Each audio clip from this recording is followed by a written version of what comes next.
En el nombre del Padre, del Hijo, del Espíritu Santo. Amén. Señor Dios Padre Todopoderoso y Eterno, te damos gracias, Padre Santo, por un nuevo día más de vida, por una nueva semana más que termina, Señor, y por un nuevo viernes, por un nuevo año, Padre Santo, en que nos permites hacer tu voluntad, Señor, poder transmitir tu mensaje, poder estudiar la palabra de manera organizada, de manera minuciosa, Señor, para que así podamos descubrir la grandeza de tu nombre, la grandeza de nuestro Señor Jesucristo y la grandeza de tu iglesia, Señor, de esa iglesia que fundaste hace más de 2000 años, Señor, en la persona de San Pedro y los apóstoles. Gracias, Señor, por dejarnos una madre espiritual como la Santísima Virgen María y por regalarnos ese maravilloso regalo que es la Eucaristía, que es tu cuerpo real y tu sangre real, Señor. Gracias, Todopoderoso, por regalarnos el perdón de los pecados por medio de tus sacerdotes, Señor. Gracias por cada uno de los sacramentos, Todopoderoso. Gracias por permitir que nuestros niños sean parte de tu cuerpo místico, Señor, y que sean adoptados por ti como tus hijos adoptivos. Gracias, Señor, por nuestra amada iglesia, por su clero, por nuestros papas, Señor, por Benedicto XVI. Recíbelo en tu reino, Señor, como ese vicario que fue tuyo, Padre Santo.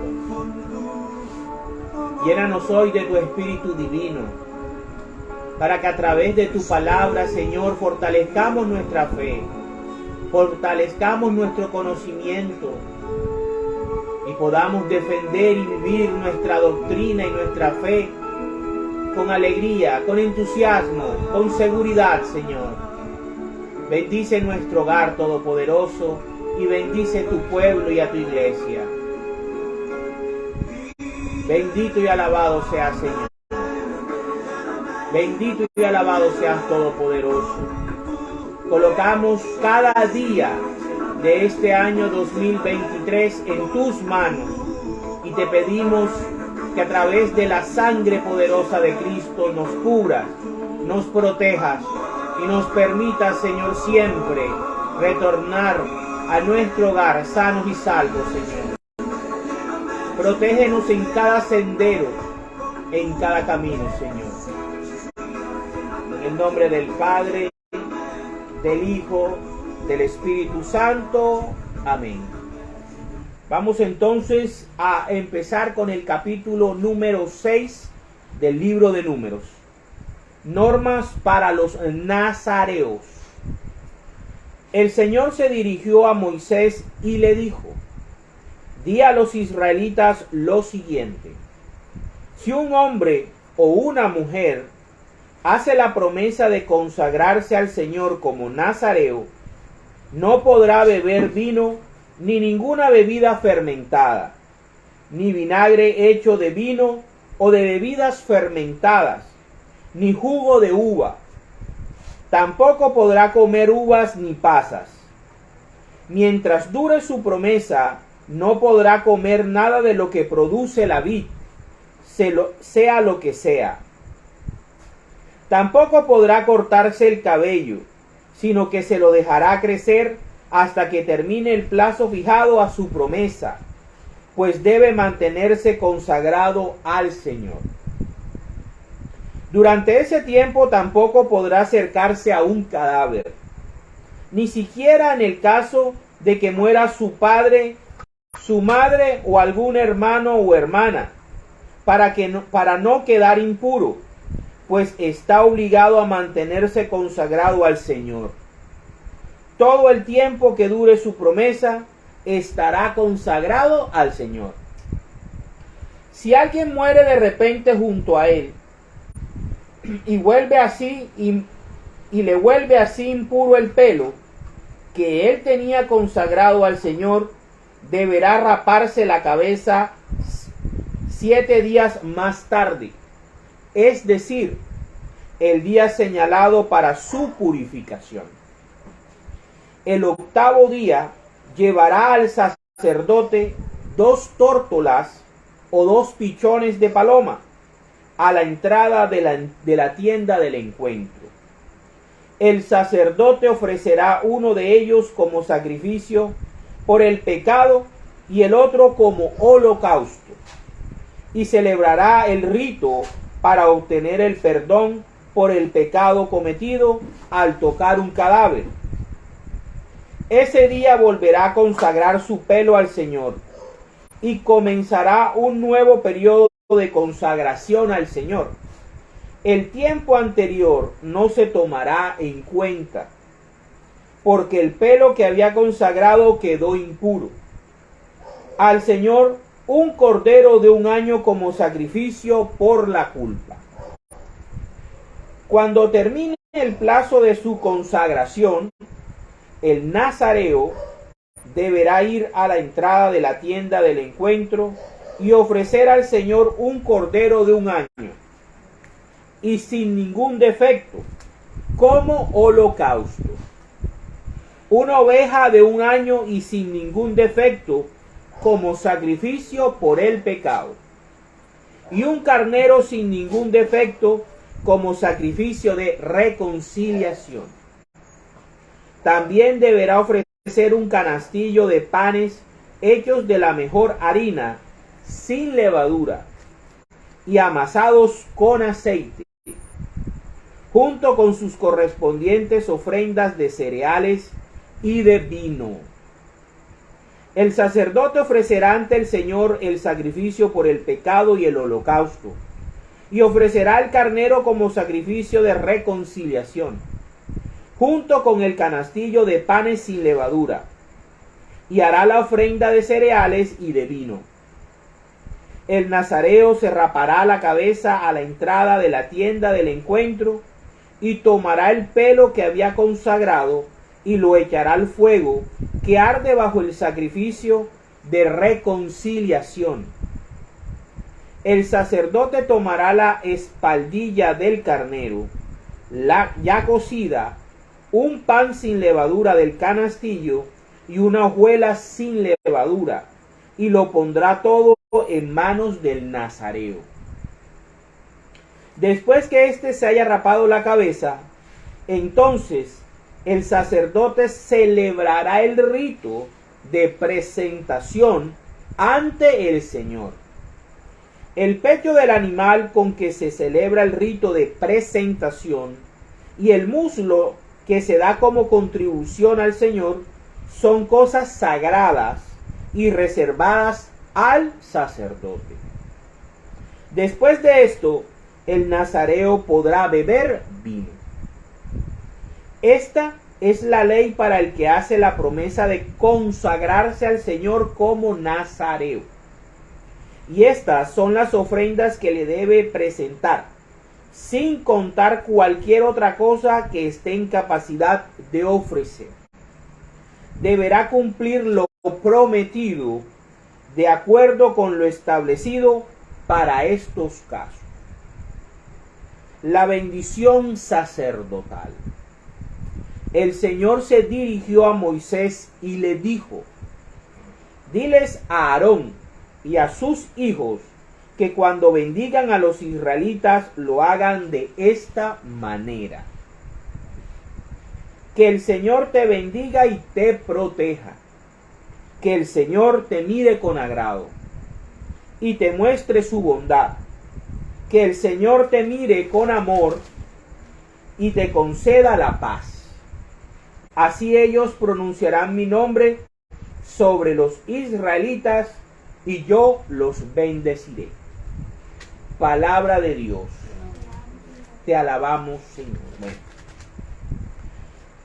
Regresando, después de estas vacaciones de fin de año, continuamos este estudio con el capítulo número 6 del libro de Números, que en esta ocasión nos habla acerca de las normas para los nazareos.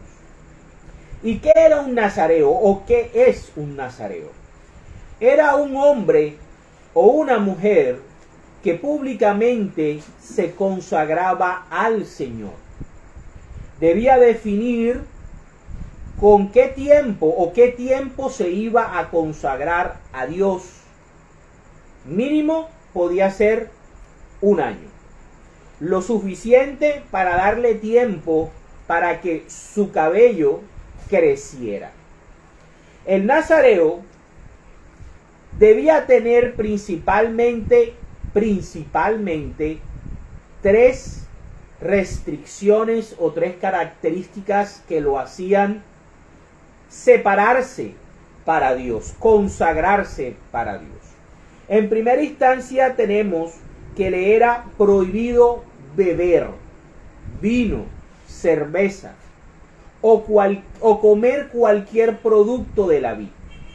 Y esto porque debía apartarse de los placeres del mundo, como también debía restringirse de la bendición, de las bendiciones de Dios, como era o como se consideraba en el antiguo Israel la uva y los frutos de la vid. Entonces, una de sus consagraciones era no participar de los placeres, de la alegría que daba el vino y sus derivados. El segundo era que debía mantener su cabello largo, no podía cortarse el cabello. Esto en el caso de los hombres. En el caso de las mujeres como no podían cortarse el cabello, lo que hacía era que lo mantenían descuidado. No se lo trataban, no lo tocaban, no le hacían nada especial. Esto con el fin de mostrar públicamente que eran nazareos y estaban consagrados a Dios. Y tercero, lo que nos dice aquí el capítulo 6 de Números, era que no podían tener contacto con ningún cadáver, ya que los cadáveres representan a la expresión máxima de la muerte. Y la muerte era el resultado del pecado. Por lo tanto, una persona consagrada a Dios como nazareo era una persona que tenía unas restricciones bastante altas, por lo que ni siquiera podía velar o podía tener contacto con el cadáver de alguno de sus familiares, ya sea padre, ya sea madre, ya sea hermanos, hijos. No podía tener contacto con ningún cadáver. Eran las tres prohibiciones o las tres características que hacían visible una persona cuando era nazareo o cuando había sido consagrado nazareo. A mí lo que me llama la atención de este capítulo es que nos habla de muchos factores que encontramos en nuestra iglesia. En primera instancia tenemos la consagración tanto de hombres como mujeres al servicio de Dios, como los sacerdotes católicos y como nuestras religiosas, en el caso de las mujeres. Segundo, vemos una participación activa de los sacerdotes.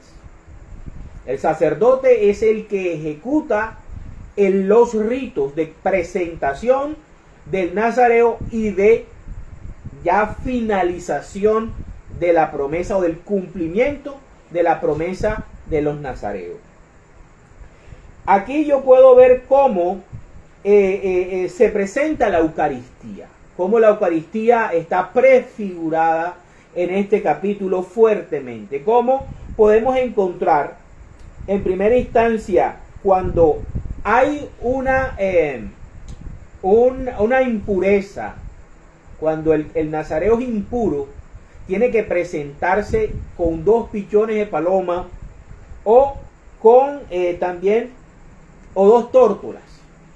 y debe esperar 7 días para poderse cortar el cabello y posteriormente llevar un cordero por el pecado para volver otra vez a iniciar el proceso o el tiempo de su consagración. O sea, era muy difícil cumplir esta promesa. No todo el mundo tenía las capacidades económicas y digamos, la disciplina para ser nazareo. O sea, era una consagración bastante dura, bastante delicada. Y me llama la atención porque muchas veces nosotros juzgamos a nuestros sacerdotes porque hacen voto de castidad. Ojo, hacen voto de castidad públicamente para no tener compañera sexual, para no tener hijos, para estar al servicio de la iglesia. Hacen voto de pobreza, depender de la iglesia y de la feligresía. Aunque sabemos muy bien de que ellos, como se preparan durante 10 años, son profesionales en muchas áreas y ejercen para su propio sustento, para no depender de nadie, ni del diezmo. Ellos tienen su profesión. Que a ejemplo de lo que hacía San Pablo y de lo que inspiraba San Pablo en sus cartas. El que no trabaje, que no coma, ¿verdad? Ahora, también me llama la atención que en el rito de terminación del proceso de la promesa del nazareo, se presentan cuatro cosas que prefiguran a la Eucaristía. Primero, hay que presentar un carnero sin mancha vamos a leerlo. Cuando termine el plazo de su consagración, el nazareo deberá ir a la entrada de la tienda del encuentro. Deberá ir al templo, en términos modernos, y ofrecer al Señor un cordero de 1 año y sin defecto. Ese es Cristo. Como holocausto. El holocausto es de adoración. El holocausto era para adorar a Dios. 1. La Eucaristía es para adorar a Dios y es donde ofrecemos nosotros a Cristo. A Cristo lo ofrecemos ese único sacrificio que Cristo hizo en la cruz, lo ofrecemos también nosotros en la Eucaristía. Ofrecemos ese cordero sin defecto. ¿Para qué? Para adorar a Dios. Holocausto. Segundo, una oveja de 1 año y sin defecto como sacrificio por el pecado. El sacrificio que hizo Jesús en la cruz y que nosotros actualizamos en todas las Eucaristías es para el perdón de pecados. Entonces la Eucaristía nos sirve para adorar a Dios, holocausto, para el pecado, para que Cristo a través de Cristo Dios nos perdone los pecados. Y tercero, y un carnero sin ningún defecto como sacrificio de reconciliación. En toda la Eucaristía, ¿qué recibimos? La paz, la reconciliación con Dios. ¿A través de quién? A través del Cordero de Dios que quita el pecado del mundo, que es Jesús. Y que está presente en la Eucaristía de muchas maneras, pero de manera particular y especial en la comunión, en la Eucaristía. En la Sagrada Eucaristía, en la comunión. Como tal, se presenta. Y también a través de la palabra, del Evangelio, de la homilía también. Entonces aquí también podemos ver que en la misa católica estamos también haciendo este rito. Hay la participación y la guía del sacerdote establecido por el Señor. Y también miren lo que debía llevar el nazareo. También debe ofrecer un canastillo con panes hechos de la mejor harina sin levadura. Esa es la Eucaristía. Esa es la comunión. Ese es el pan que se va a convertir en el cuerpo de Cristo a través del poder y la acción del Espíritu Santo. Amasados con aceite. El aceite, recuerdan que representa al Espíritu Santo. Y junto con sus correspondientes ofrendas de cereales y de vino.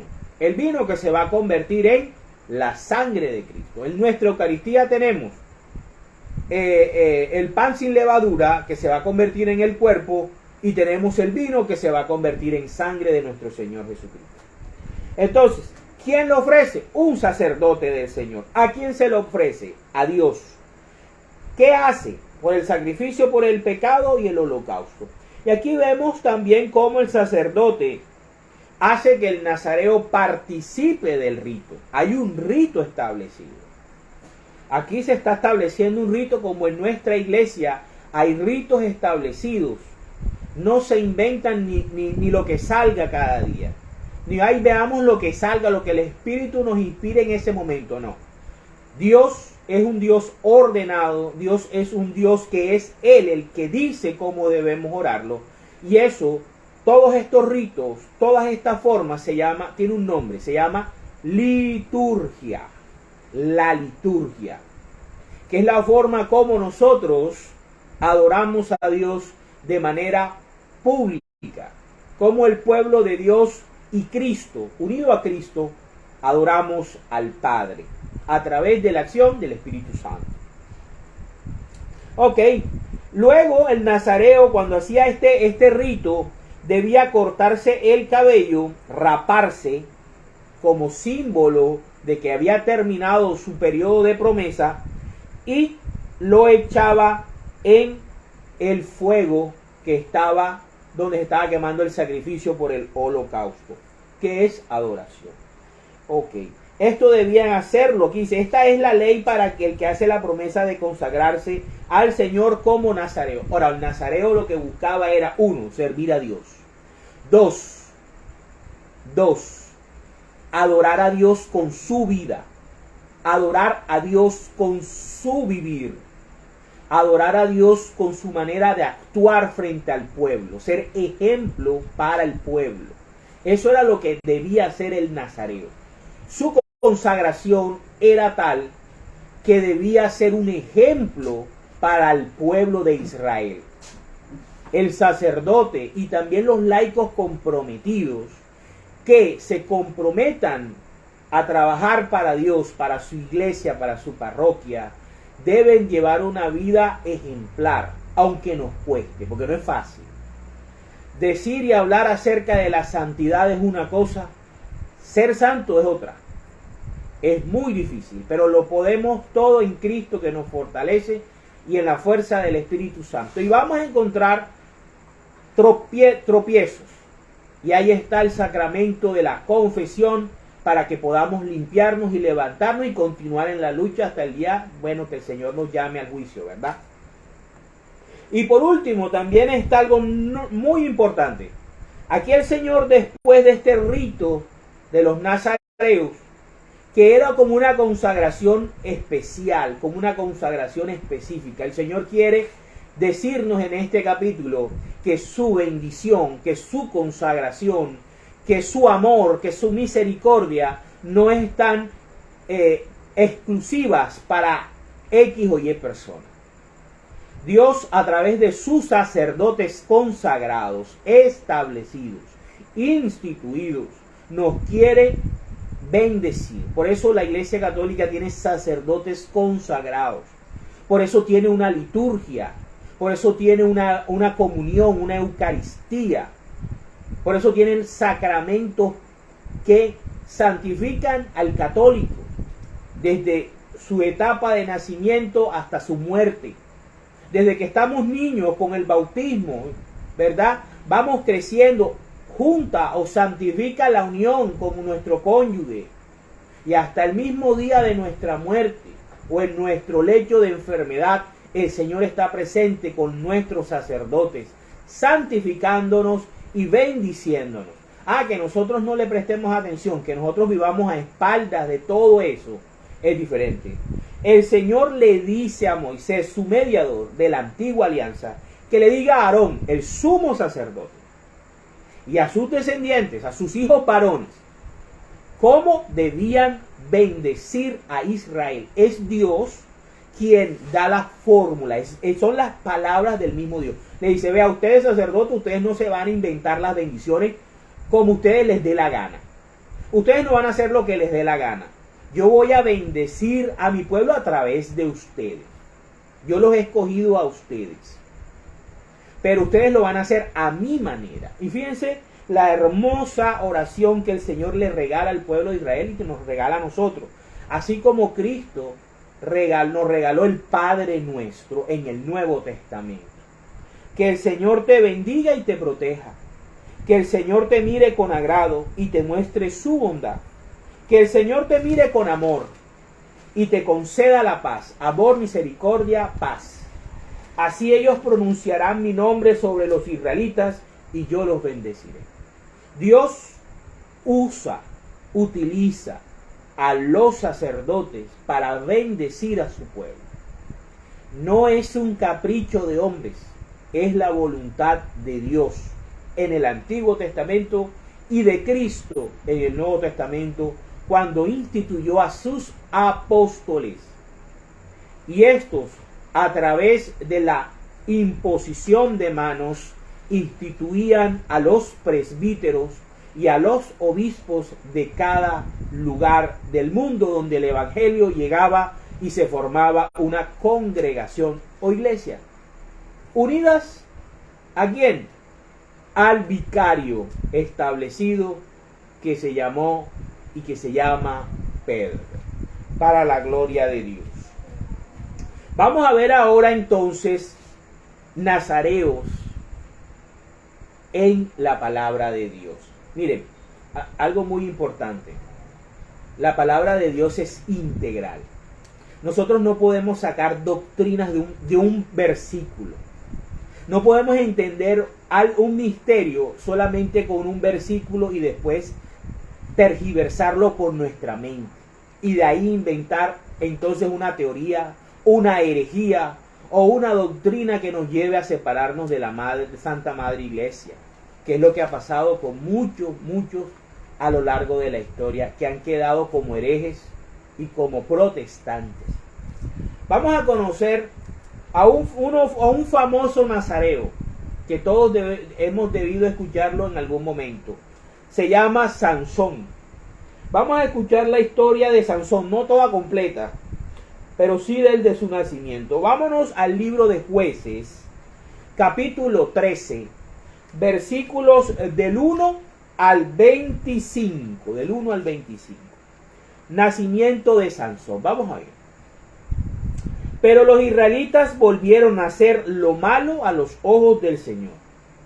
Y el Señor los entregó al poder de los filisteos durante 40 años por la maldad y por la desobediencia de los israelitas. En Sorá, de la tribu de Dan, había un hombre que se llamaba Manoa. Su mujer nunca había tenido hijos, porque era estéril, así como Sara, y así como Isabel, ¿verdad? Pero el ángel del Señor se le apareció a ella y le dijo: tú nunca has podido tener hijos, pero ahora vas a quedar embarazada y tendrás un niño. Pero no tomes vino, ni ninguna otra bebida fuerte, ni comas nada impuro, pues vas a tener un hijo al que no se le deberá cortar el cabello. Porque ese niño estará consagrado a Dios como nazareo. O sea, tanto la mamá como el niño iban a ser nazareos.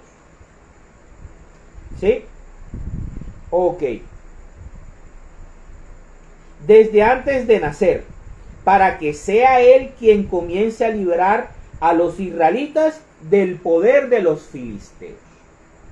La mujer fue a contárselo a su marido y le dijo: un hombre de Dios vino a donde yo estaba y me impresionó mucho, pues parecía el ángel mismo del Señor. Ni yo le pregunté quién era, ni tampoco él me lo dijo. Lo que sí me dijo fue que yo voy a tener un hijo y que desde ahora no debo tomar vino ni ninguna otra bebida fuerte, ni comer nada impuro, porque el niño va a estar consagrado a Dios como nazareo desde antes de nacer y hasta su muerte. O sea, toda su vida iba a ser el periodo de nazareato.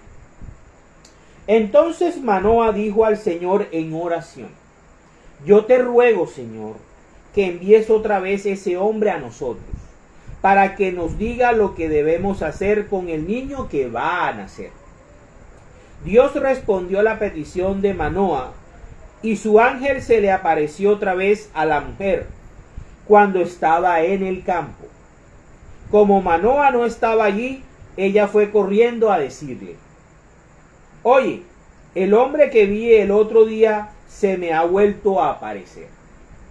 Manoah se levantó y fue con ella a donde estaba el hombre, al cual le dijo: ¿es usted el que habló con mi mujer el otro día? Y el ángel contestó. Óiganlo cómo responde: sí, yo soy. Entonces Manoah dijo: cuando se cumpla lo que usted nos ha dicho, ¿cómo debemos criar al niño? ¿Qué tendremos que hacer con él? El ángel del Señor respondió: que tu mujer haga todo lo que le he dicho, que no tome vino ni ningún otro producto de la uva, ni ninguna otra bebida fuerte, ni coma nada impuro, simplemente que haga lo que le he ordenado, o sea, que sea obediente. Manoah, sin saber que aquel hombre era el ángel del Señor, le dijo: por favor, quédese usted con nosotros a comer un cabrito que vamos a prepararle. Pero el ángel le contestó: aún si me quedara, no podría yo compartir contigo tu comida. Pero puedes ofrecer el cabrito en holocausto al Señor. Lo mismo que el número 6. Entonces Manoah le dijo al ángel: díganos al menos cómo se llama usted, para que le estemos agradecidos cuando se cumpla lo que nos ha dicho.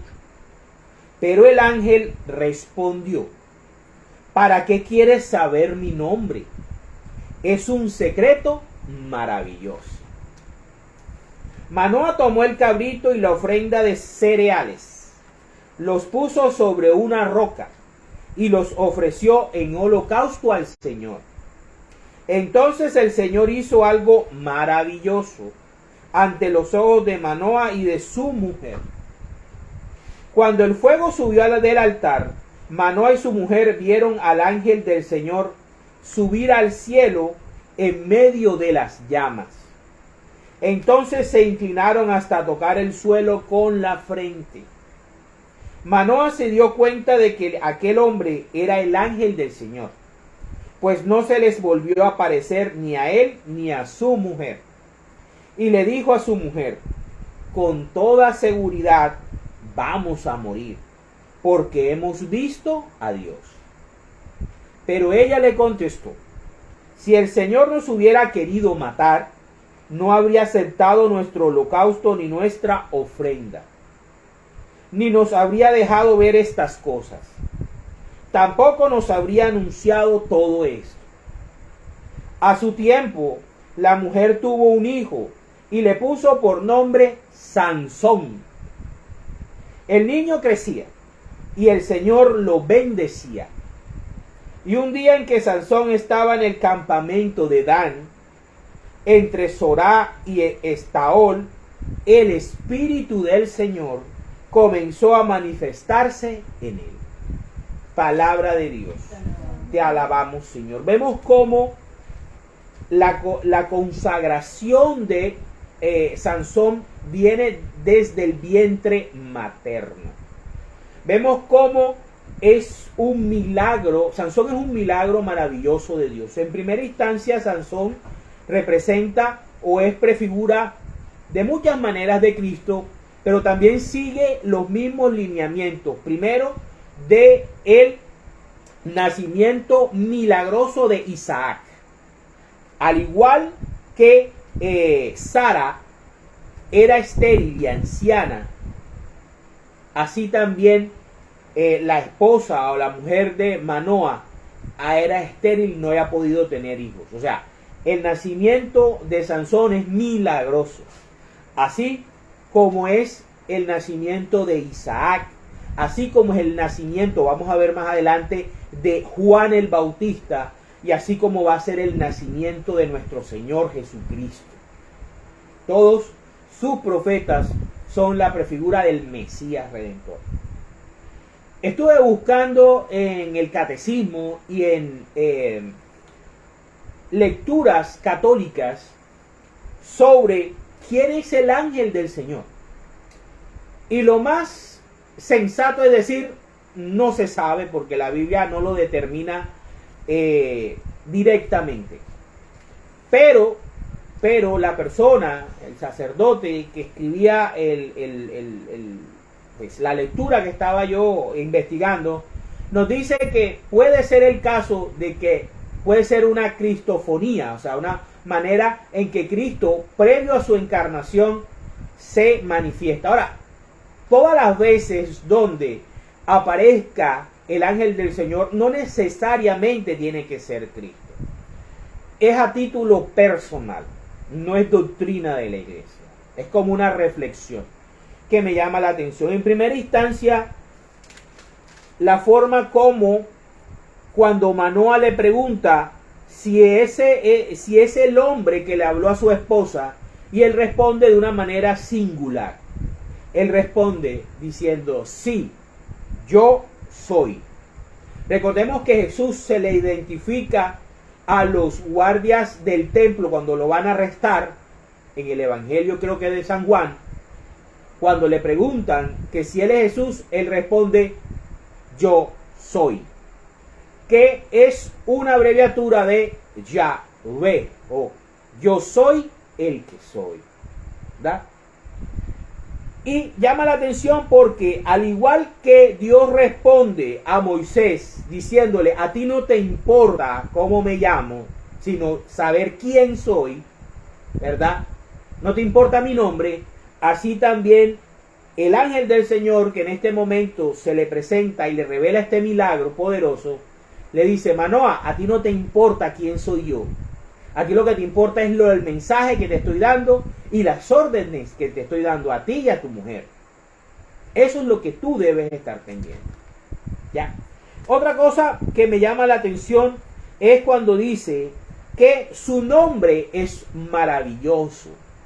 Y vemos ahí en Isaías 9, capítulo 9, donde se habla acerca de que un niño nos ha nacido. Le dan varios nombres a ese niño, obviamente que es Cristo. En uno de esos dice Dios maravilloso, que cumple las promesas, príncipe de paz. Pero otra cosa importante, ellos se arrodillan y tocan con la frente el piso. Los israelitas solamente a los que ellos reconocían como Dios, como el Señor, era que se arrodillaban. Por eso a Jesús se le arrodillaron los apóstoles. Por eso a Jesús se le arrodillaron las mujeres, la mujer que derramó el perfume en sus pies y besó sus pies, ¿sí? Pero esto es algo que hay que reflexionar y hay que guardarlo en el corazón. No hay que tomarlo como una verdad absoluta ni como una revelación de la iglesia, porque no sabemos quién es el ángel del Señor. Sabemos quién es Cristo, nuestro Señor, nuestro mediador, sumo sacerdote, intercesor, abogado y rey. Fuera. Vamos ahora a ver al gran profeta del Antiguo Testamento, el gran Elías. Vámonos a Primera de Reyes, por ahí cerca, Primera de Reyes, capítulo 17, versículos del 1 al 24. Estos personajes son hermosos, maravillosos, motivantes. Elías anuncia la sequía. Elías aparece ahí. El profeta Elías, que era de Tisbé, de la región de Galaad, dijo a Ahab, juro por el Señor Dios de Israel, a quien sirvo, que en estos años no lloverá ni caerá rocío hasta que yo lo diga. Por eso el Señor le dijo a Elías, vete de aquí hacia el oriente y escóndete en el arroyo Kerit, que está al oriente del Jordán. Allí podrás beber agua del arroyo, y he ordenado a los cuervos que te lleven comida. Elías hizo lo que el Señor le ordenó, y fue y se quedó a vivir junto al río Querit, al oriente del río Jordán. Y los cuervos le llevaban pan y carne, por la mañana y por la tarde. El agua la bebía del arroyo, pero al cabo de unos días el arroyo se secó, porque no llovía en el país. Elías y la viuda de Sarepta.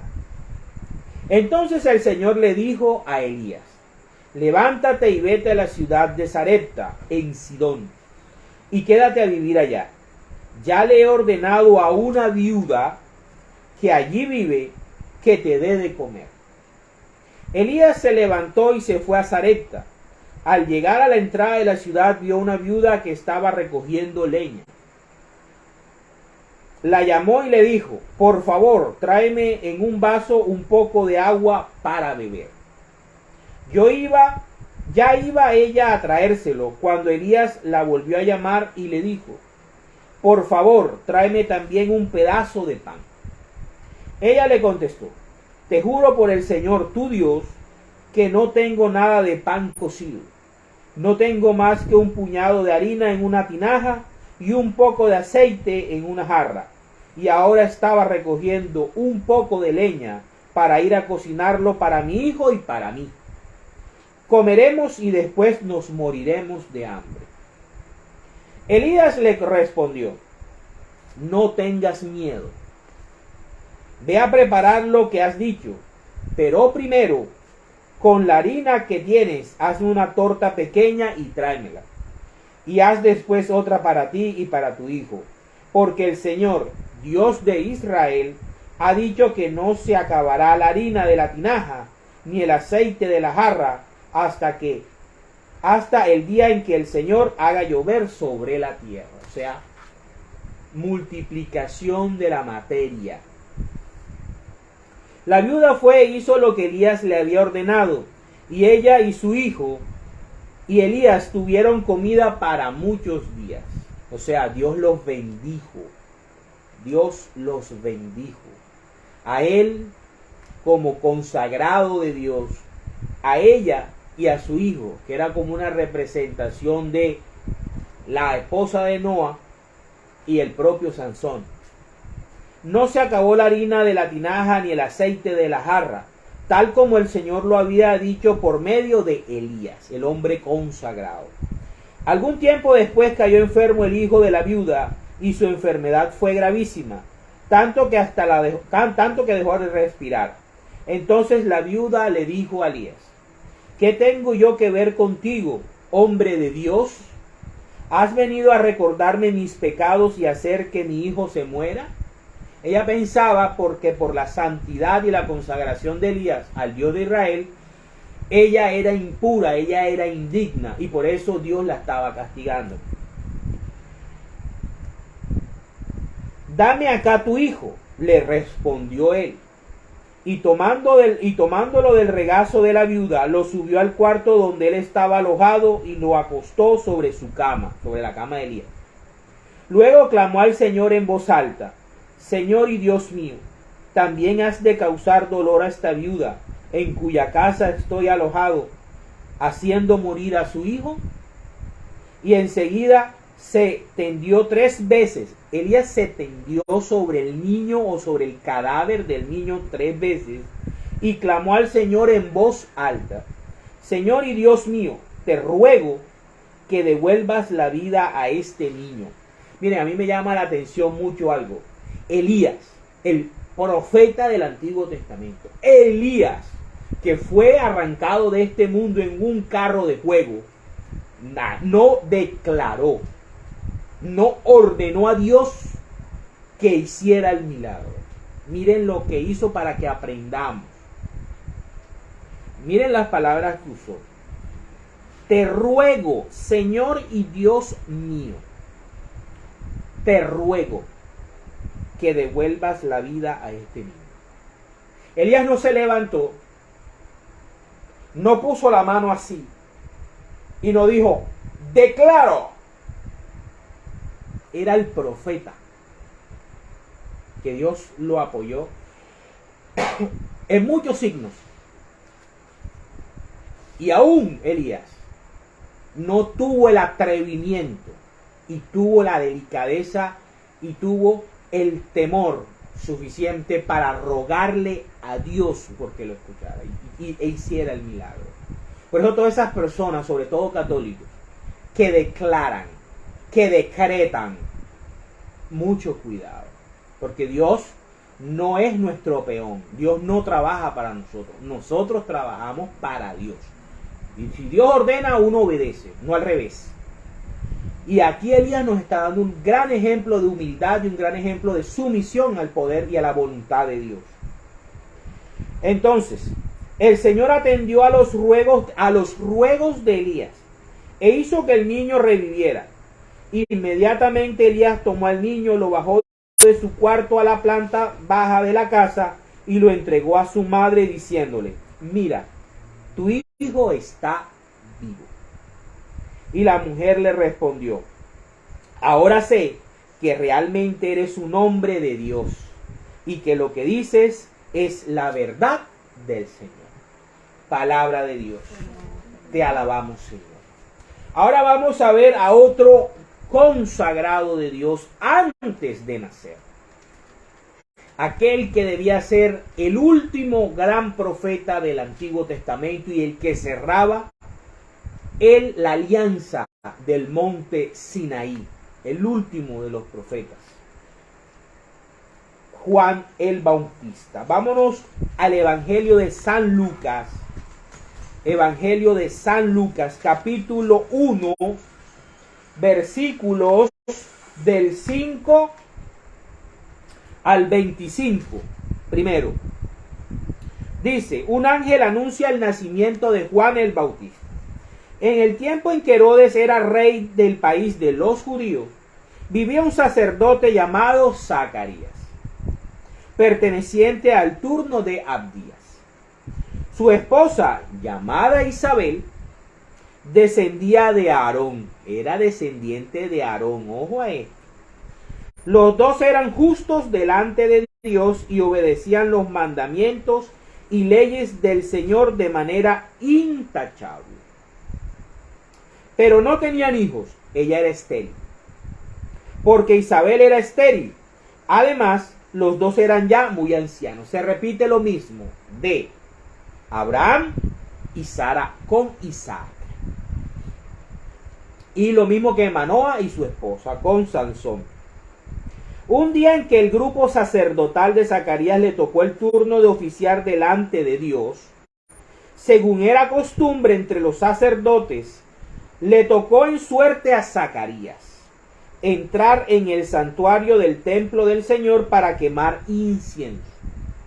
Mientras se quemaba el incienso, todo el pueblo estaba orando afuera. En esto se le apareció a Zacarías un ángel, no el ángel, un ángel del Señor, de pie al lado derecho del altar del incienso. Al ver al ángel, Zacarías se quedó sorprendido y lleno de miedo.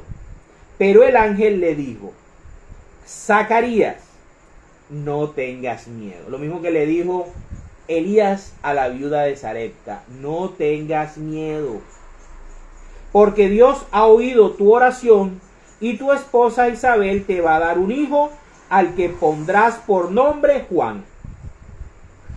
Tú te llenarás de gozo. A ellos se le dio el nombre de Sansón, no me acuerdo, pero acá sí el ángel le dice cómo se va a llamar el niño. Ok, dice: va a dar al hijo al que pondrás por nombre Juan. Tú te llenarás de gozo y muchos se alegrarán de su nacimiento, porque tu hijo va a ser grande delante del Señor. No tomará vino ni licor.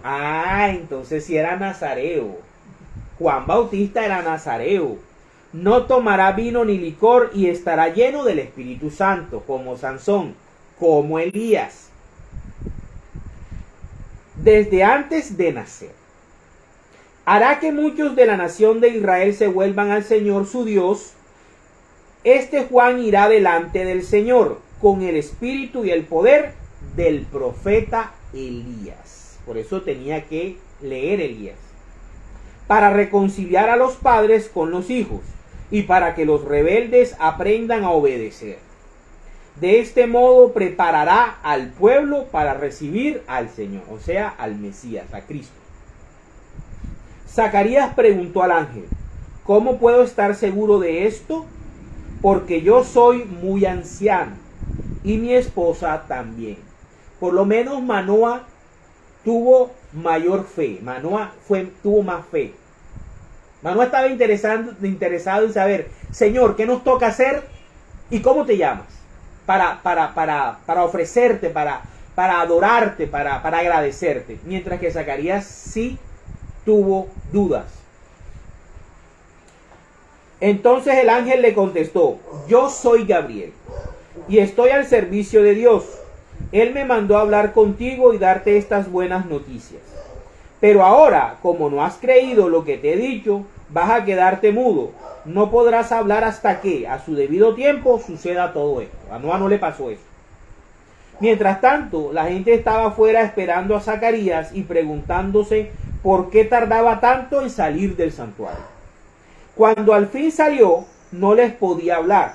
Entonces se dieron cuenta de que había tenido una visión en el santuario, pues les hablaba por señas, y siguió así sin poder hablar. Cumplido su servicio, Zacarías se fue a su casa.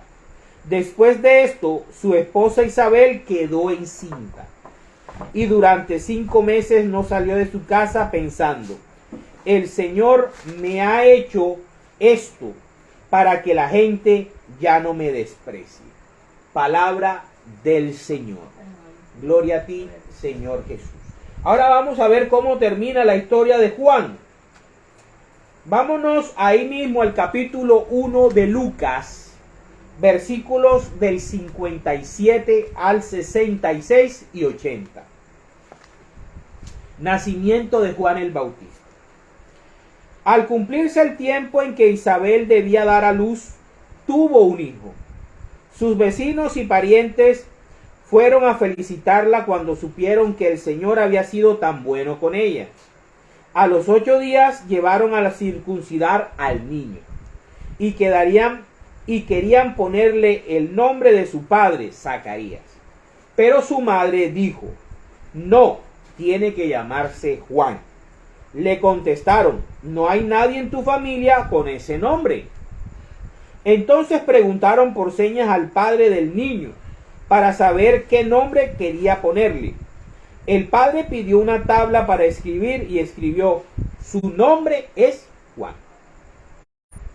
Y todos se quedaron admirados. En aquel mismo momento, Zacarías volvió a hablar y comenzó a alabar a Dios. Todos los vecinos estaban asombrados, y en toda la región montañosa de Judea se contaba lo sucedido. Todos los que lo oían se preguntaban a sí mismos: ¿qué llegará a ser este niño? Porque ciertamente el Señor mostraba su poder en favor de él. Palabra del Señor. Gloria a ti, Señor Jesús. Vemos aquí algo importante con Juan el Bautista, y es que él recibió el bautismo para incorporarlo al pueblo de Israel, el que se hacía a los 8 días de nacido, que era la circuncisión, y donde se le ponía el nombre al niño, así como se hace en la Iglesia Católica cuando se bautiza al niño y a la niña, para ponerle el nombre y para que se agregue a la Iglesia de Cristo, para que se le borre el pecado original, para que sea hijo adoptivo de Dios y para que reciba al Espíritu Santo. Vean que el mismo Juan recibió el bautismo por el cual era instituido parte del pueblo de Israel. Vámonos ahora a ver cuáles son los sacrificios o cuál es la consagración en el Nuevo Testamento. Vamos a primera de Timoteo, capítulo 4, versículos del 1 al 16. Los consagrados, los ordenados del Nuevo Testamento son nuestros obispos, presbíteros y diáconos. Y ellos tienen una responsabilidad muy grande, así como tenían los nazareos. Y esta responsabilidad, cuando ellos se ordenan y hacen el voto de castidad y hacen el voto de pobreza y de obediencia al Señor, debe ser para toda la vida. Vamos a ver qué les toca hacer. Dice, pero el Espíritu dice claramente que, primera de Timoteo, capítulo 4, versículos del 1 al 16. Pero el Espíritu dice claramente que en los últimos tiempos algunos renegarán de la fe católica, siguiendo a espíritus engañadores y enseñanzas que vienen de los demonios. Harán caso a gente hipócrita y mentirosa, cuya conciencia está marcada con el hierro de sus malas acciones. Esta gente prohíbe casarse y comer ciertos alimentos que Dios ha creado para que los creyentes y los que conocen la verdad, los coman, dándole gracias. Pues todo lo que Dios ha creado es bueno, y nada debe ser rechazado si lo aceptamos dando gracias a Dios, porque la palabra de Dios y la oración lo hacen puro. Le dice a Timoteo que era presbítero y después fue obispo de la Iglesia Católica. Timoteo fue obispo de la Iglesia Católica, Apostólica y Romana, y santo de la Iglesia también. Enseña estas cosas a los hermanos y serás un buen servidor de Cristo Jesús, un servidor alimentado con las palabras de la fe y de la buena enseñanza que has seguido, o sea, la sana doctrina de Cristo. Pero no hagas caso de cuentos mundanos y tontos. Ejercítate en la piedad, en la caridad. Nada lleva más rápido al cielo que la caridad. Pues aunque el ejercicio físico sirve para algo, la piedad es útil para todo, porque tiene promesas de vida para el presente y para el futuro. Esto es muy cierto y todos deben creerlo. Por eso mismo trabajamos y luchamos, porque hemos puesto nuestra esperanza en el Dios viviente, que es el Salvador de todos, especialmente de los que creen. Estas cosas tienes que mandar y enseñar. Esa es la tarea principal del sacerdote católico, del sacerdote de la iglesia. Enseñar, dirigir, guiar, administrar las bendiciones y los sacramentos que Cristo ha puesto en sus manos. Evita que te desprecien por ser joven. Más bien debes ser un ejemplo para los creyentes en tu modo de hablar y de portarte, y en amor, fe y pureza de vida. Por eso nosotros le exigimos a nuestros sacerdotes pureza de vida. Por eso la iglesia llora, gime y se resiente cuando un sacerdote es abusador, es pedófilo, es homosexual, o tiene hijos, o tiene una mujer escondida, porque deshonra no solamente a su iglesia, a su parroquia, a su ministerio, sino que sobre todo a Cristo, que ha depositado en él un servicio y un ministerio. Por eso duele cuando estos sacerdotes, pero ellos son responsables de sus actos, no Cristo ni la iglesia. Ok, dice: mientras llego, dedícate a leer en público las escrituras. Dedícate a leer en público las escrituras, lo que hacemos en la misa. a animar a los hermanos y a instruirlos. Eso se llama magisterio de la iglesia. Los sacerdotes, nuestros obispos, nuestros diáconos son el magisterio de la iglesia. Ellos son los que nos enseñan la palabra. Ellos son los que nos guían en los misterios de la fe. Ellos son los guardianes de la doctrina de Cristo. ¿Sí? No descuides los dones que tienes y que Dios te ha concedido cuando, por inspiración profética, los presbíteros de la iglesia te impusieron las manos. ¿Cómo se consagra un sacerdote católico? Con la imposición de manos del obispo. De ahí en adelante tiene poder de Cristo. Es otro Cristo. Es representante de Cristo. Por eso hay que respetarlo. Por eso hay que guardar cierta distancia. Ok. Pon tu cuidado y tu atención en estas cosas para que todos puedan ver cómo adelantas. Ten cuidado de ti mismo y de lo que enseñas a otros. Y sigue firme en todo. Cuando se dice sigue firme en todo, sigue firme en la doctrina católica. No le cambies nada. No trates de modernizar nada. Trata de modernizar las maneras de evangelizar. Pero la doctrina no se puede modernizar ni se puede cambiar. Si lo haces así, te salvarás a ti mismo y salvarás también a los que te escuchan. Palabra de Dios. Te alabamos, Señor. Y para terminar, broche de oro, vamos a ver de qué debemos nosotros protegernos y cuidarnos. Porque no debemos estarle abriéndole la puerta de nuestra casa a cualquiera que vaya en nombre de Dios o en nombre de Cristo. ¿Sí? Tener mucho cuidado de proteger nuestra fe. Vámonos a Jeremías, capítulo 23, versículos del 21 al 31, contra los falsos profetas. El Señor dice esto. Dice así: yo no envié a esos profetas y ni siquiera les hablé. Pero ellos salieron corriendo a hablar en mi nombre. Si hubieran conocido mis secretos, los misterios, habrían anunciado mi palabra a mi pueblo, o sea, a la iglesia.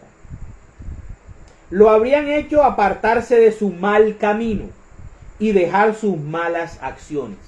Cuando una persona te enseña que no debes confesar tus pecados a un sacerdote, cuando te enseña que no debes comulgar porque eso es un simple pan y un simple vino, cuando te dice que la Virgen fue otra mujer como cualquier otra, hasta te tuvo más hijos, cuando te dicen que no hay un purgatorio y que no debes cuidar tu alma, cuando te dicen que pagando diezmos es que vas a entrar al cielo y que si no pagas el diezmo al pastor no vas a entrar al cielo, y no cargando con tu cruz y no siendo una persona piadosa y compasiva con el pobre, la viuda y el necesitado, entonces te están apartando, no te están apartando de tus malas acciones. El Señor afirma: lejos o cerca, yo soy. Miren, yo soy Dios. ¿Quién podrá esconderse de mi vista? Con mi presencia lleno el cielo y la tierra, yo el Señor lo afirmo. He oído las mentiras de esos profetas que pretenden hablar en mi nombre y comunicarse en sueños conmigo. Por ahí hay una que vio en sueños que el cuarto mandamiento se iluminaba. ¿Hasta cuándo esos profetas van a seguir anunciando cosas falsas? Inventos de su propia fantasía, como aquel que inventó un nuevo evangelio y uno nuevo y que nefitas y no sé qué, inventó un libro nuevo. Con los sueños que se cuentan unos a otros, pretenden hacer que mi pueblo se olvide de mí. El que come mi carne y bebe mi sangre, yo habito en él y él habitará en mi Padre y en mí. Pero enseñan que la Eucaristía no es importante. Dice: como también sus antepasados me olvidaron y se fueron tras Baal. Si un profeta tiene un sueño, que diga que es un sueño, pero si recibe mi palabra, que la anuncie fielmente. No se puede comparar la paja con el trigo. Mi palabra es como el fuego, como un martillo que hace pedazos la roca. Yo, el Señor, lo afirmo. Por eso me declaro en contra de esos profetas que se roban unos a otros mis palabras. Yo, el Señor, lo afirmo. Me declaro, Dios sí declara. Dios sí declara. Dios sí tiene poder para declarar, porque Él es Dios. Miren, por eso me declaro contra esos profetas que se roban unos a otros mis palabras. Yo, el Señor, lo afirmo. Dios sí puede afirmar. Me declaro contra esos profetas que hacen pasar como mensajes míos cosas que ellos inventan. Me declaro contra esos profetas que cuentan sueños mentirosos, que con sus mentiras y habladurías hacen que mi pueblo se extravíe, que sean herejes y sean apóstatas. Yo no los he enviado ni les he dado orden alguna. Cuando dicen algunos, es que el Señor me ordenó crear una iglesia nueva porque la que existe está corrompida. El Señor me habló en sueño y me dijo, crea otra iglesia. Aquí el Señor le está respondiendo a todo eso. Yo no los he enviado ni les he dado orden alguna. Así que son incapaces de ayudar al pueblo. Yo, el Señor, lo afirmo. Palabra de Dios. Te alabamos, Señor. En el nombre del Padre, del Hijo, del Espíritu Santo. Amén.